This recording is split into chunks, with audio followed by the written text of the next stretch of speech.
10वीं पास, 12वीं पास, ग्रेजुएट, यहां तक कि पोस्ट ग्रेजुएट, इस भीड़ में हर कैटेगरी के बेरोजगार धक्के खाते रहे। रिपोर्ट कहती है वर्ष 2021 से भारत में बेरोजगारी दर लगातार बढ़ती जा रही है, यानी कि पिछले लगभग 4 सालों से बेरोजगारी दर साल दर साल बढ़ रही है। भारत में हर 5 में से 3 युवा बेरोजगार हैं। युवाओं में नशे की प्रवृत्ति पिछले 10 सालों में दोगुनी हुई है। कॉलेजों में 72% युवा भावनात्मक अस्थिरता और अनैतिक संबंधों की उलझनों से पीड़ित हैं। 15 से 29 वर्ष के बीच 60% युवा अकेलेपन से जूझ रहे हैं। हजारों युवा आज ऑनलाइन गेमिंग और गैम्बलिंग की लत में खुद और परिवार को बर्बाद कर चुके हैं।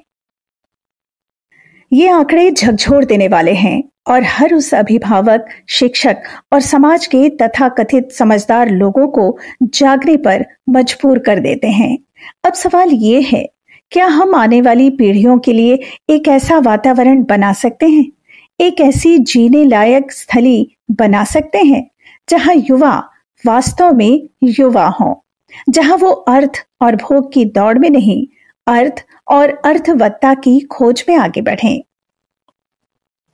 तो आज हम आपको लेकर चलेंगे एक ऐसे ही खास प्रयोग की ओर, जहां युवाओं को जोड़ने की कोशिश हुई है श्रम, सेवा और समाधान के सूत्र से।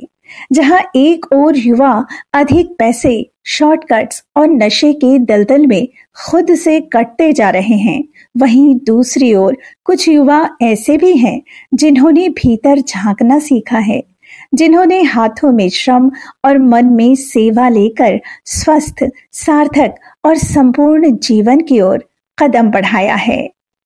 तो आइए हमारी नई वीडियो सीरीज सुखी समृद्ध विश्व के इस खास एपिसोड में हम आपको दिखाते हैं ऐसा ही एक सजीव प्रयोग जो न सिर्फ युवाओं को जोड़ता है बल्कि उन्हें भीतर से मजबूत भी बनाता है। हो सुखी समृद्ध भारत,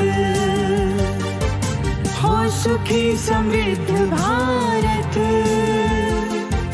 हो सुखी समृद्ध ये धरा, हो सुखी समृद्ध पूरा विश्व।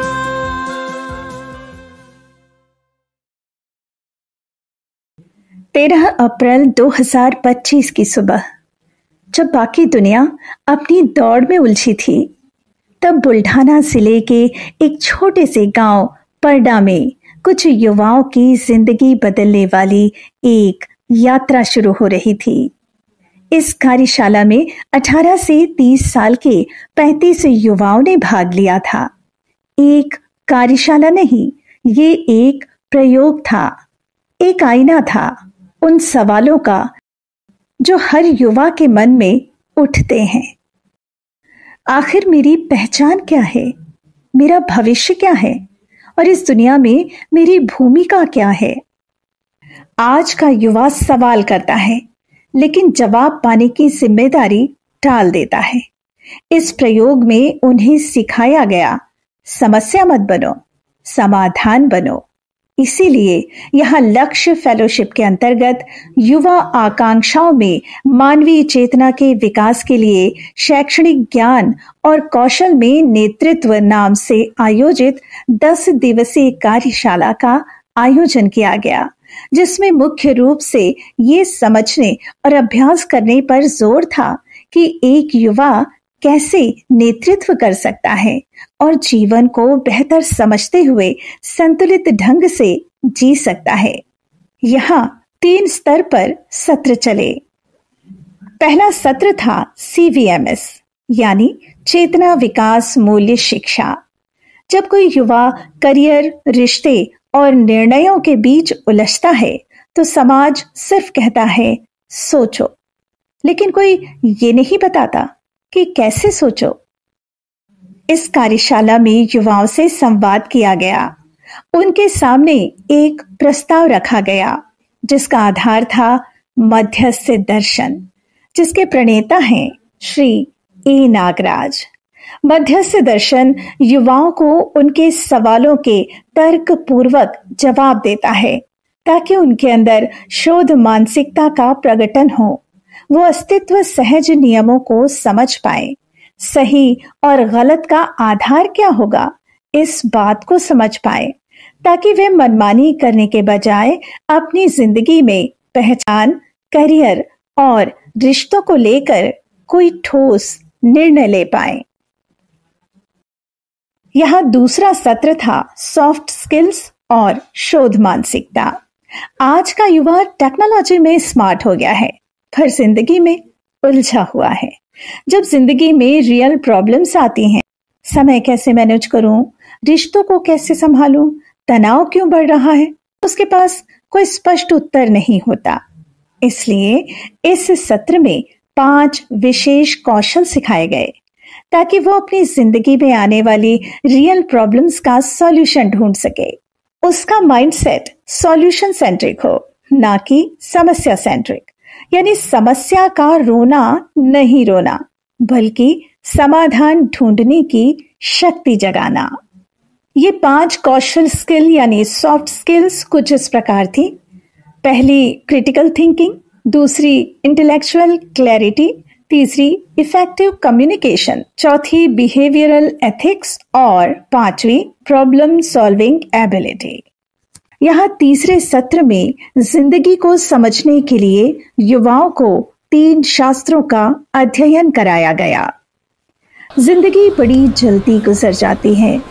जीवन की आपाधापी और व्यस्तता में क्या कभी ठहर के हमने जिंदगी को समझने की कोशिश की है?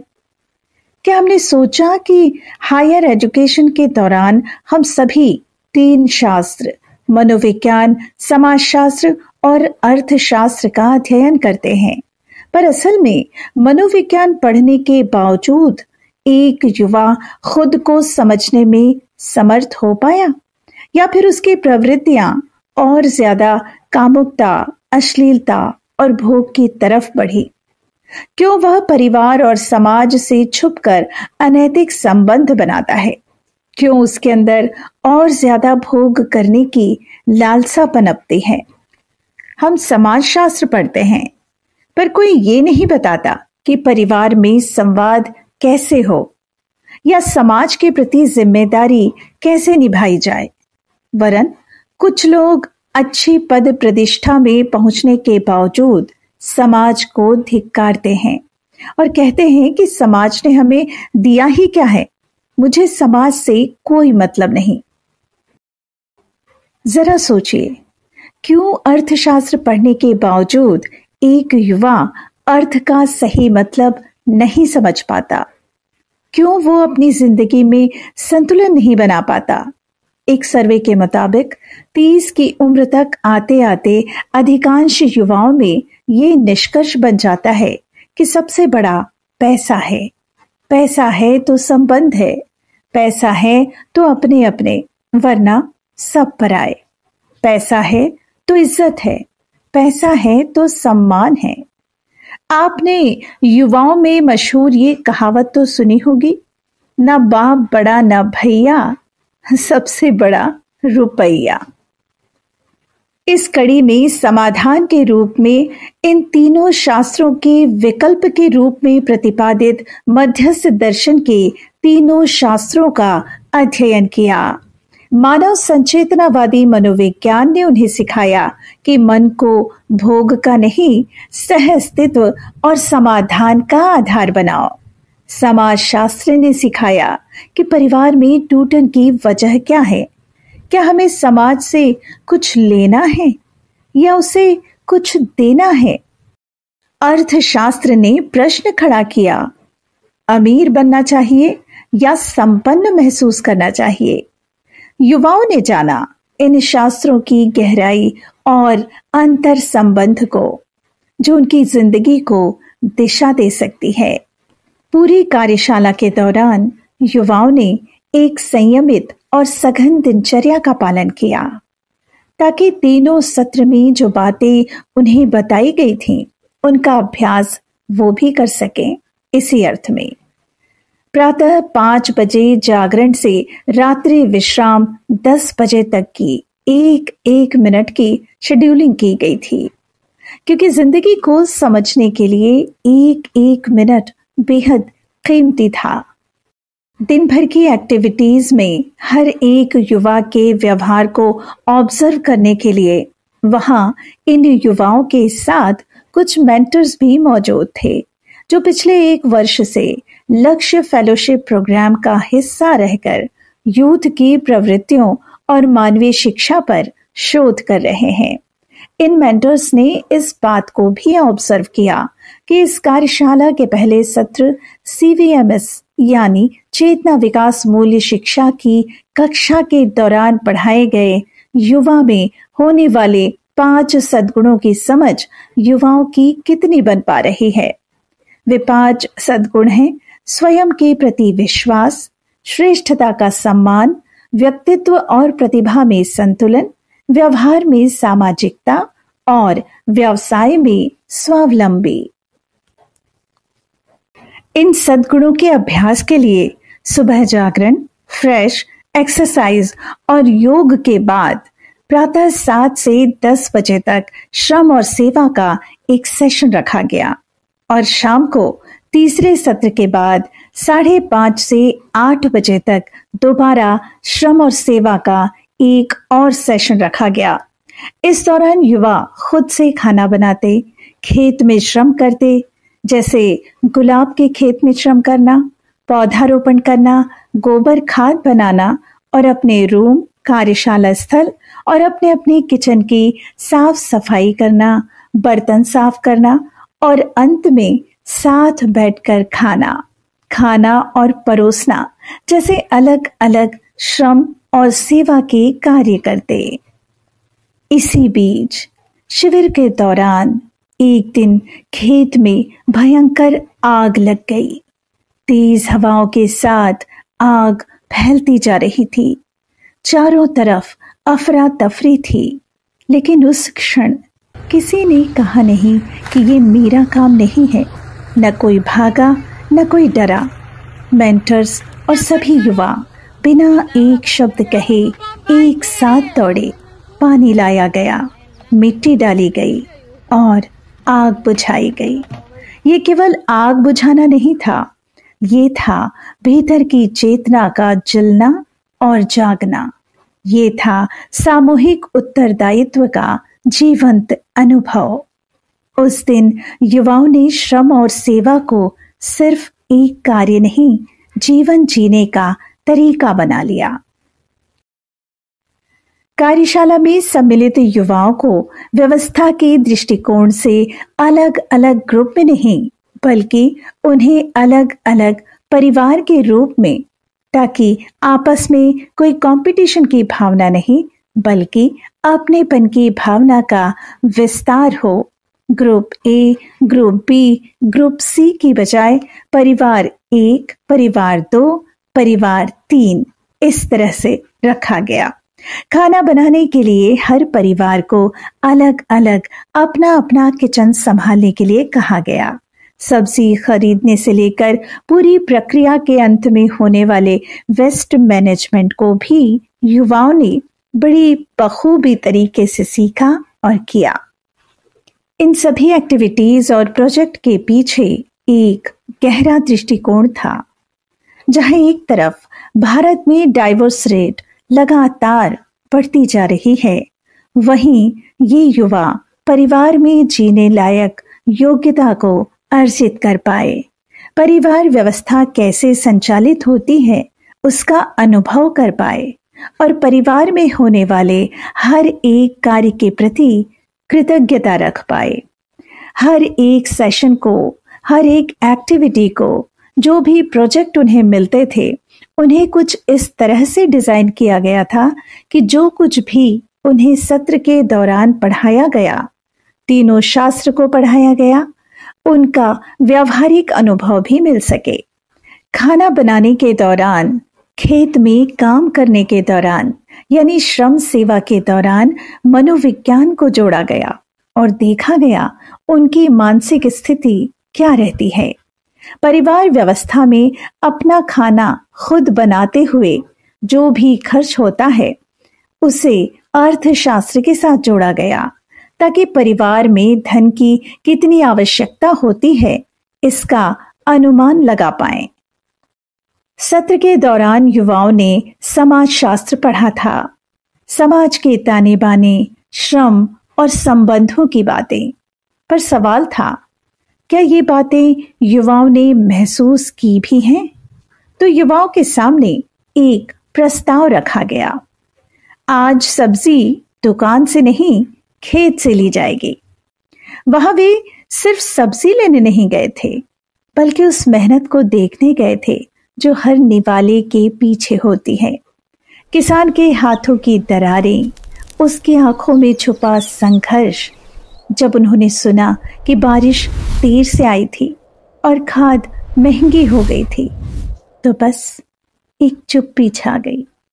युवाओं की आंखों में पहली बार उत्पादक के प्रति सम्मान दिखा। और फिर जब युवाओं ने सब्जियां ली, किसान ने बिना तौले उनके द्वारा दिए गए पैसे से यानी अपेक्षा से अधिक सब्जियां दे दी। क्यों? क्योंकि उन्होंने पहली बार देखा था कि कोई ग्राहक केवल दाम से नहीं, संवेदना से भी देखता है।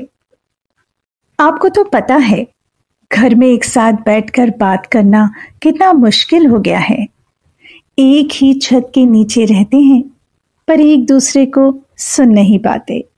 पर यहाँ हर शाम 8 से 9 बजे होती थी एक खास बैठक, मंगल मैत्री, जहां हम परिवारों में बटे हुए थे और उसी परिवार में हम एक दूसरे को जानते, पूरा दिन कैसे गुजरा वो साझा करते और मिलकर फैसले लेना भी सीखते। इसी कड़ी में आगे महाराष्ट्र में स्थित स्थानीय पर्यटन, थका देने वाला लोणार क्रेटर का भ्रमण कराया गया, ताकि प्रकृति को सह अस्तित्व के नजरिए से देखें। समाधान की खोज में युवाओं को ले जाया गया महाराष्ट्र के सिंदखेड गांव, जहां सरपंच ने वर्षों की मेहनत से जल प्रबंधन का अनूठा मॉडल खड़ा किया है। वहां जाकर युवाओं ने देखा बूंद बूंद का मोल क्या होता है। युवाओं ने सीखा कि पानी सिर्फ प्राकृतिक नहीं, सामाजिक जिम्मेदारी है। और यहीं पर यूथ कैंप का समापन भी हुआ। साथ ही युवाओं को प्रमाण पत्र भी दिए गए। प्रमाण पत्र एक सम्मान था, लेकिन उससे भी बड़ा था वह संकल्प जो हर युवा ने अपने भीतर लिया। सभी प्रतिभागियों ने अपने अनुभव, अपनी भावनाएं और अपनी जिम्मेदारियां साझा की। तो चलिए हम उन्हीं अनुभव, भावनाओं की कुछ झलकियां सुनते हैं। यहाँ आने से पहले मेरे विचार काफ़ी अलग थे और यहाँ आने के बाद में मेरे विचार काफ़ी ही अलग हो गए। मेरे कोलैबोरेशन, कोऑपरेशन और कोऑर्डिनेट करके कैसे रह सकते हैं। प्रकृति को सिर्फ लेना नहीं है, उससे उसको देना भी है, क्योंकि हम अस्तित्व की एक इकाई हैं और जो अस्तित्व है वही सह अस्तित्व। हम समाज को इग्नोर नहीं कर सकते, समाज को साथ लेके चलना, क्योंकि समाज हमसे ही है, समाज कोई और नहीं, समाज को हम ही बनाते हैं। अगर हम ही समाज को छोड़ देंगे तो कल को हमारे फ्यूचर जनरेशन और हमारे आने वाले लोग भी इससे कुछ नहीं सीख पाएंगे। तो समाज को अच्छा रखना हमारा दायित्व है। हम समाज एग्जिस्टेंस का मतलब ही यही है कि जब हम साथ में, समूह में एक साथ अच्छी तरह रहेंगे, अच्छी तरह जिएंगे, एक साथ तरक्की करेंगे, वही एक सही मायने में तरक्की होगी। नमस्कार। पहली बार युवाओं ने 8 घंटे मोबाइल के बिना बिताए। न सिर्फ बिताए, बल्कि हर पल में सीखा, समझा और महसूस किया। उन्होंने जाना कि स्किल से नौकरी मिल सकती है, पर चेतना से जीवन बनता है।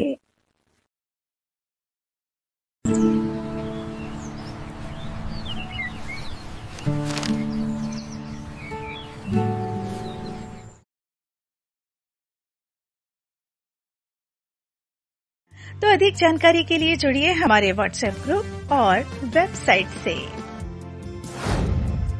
तो बने रहिए हमारे साथ और हमारे चैनल को सब्सक्राइब कर लीजिए और हाँ, बेल आइकॉन प्रेस करना ना भूलिएगा। तो फिर मिलते हैं अगले सप्ताह इसी दिन इसी समय। तब तक के लिए नमस्कार। तो अधिक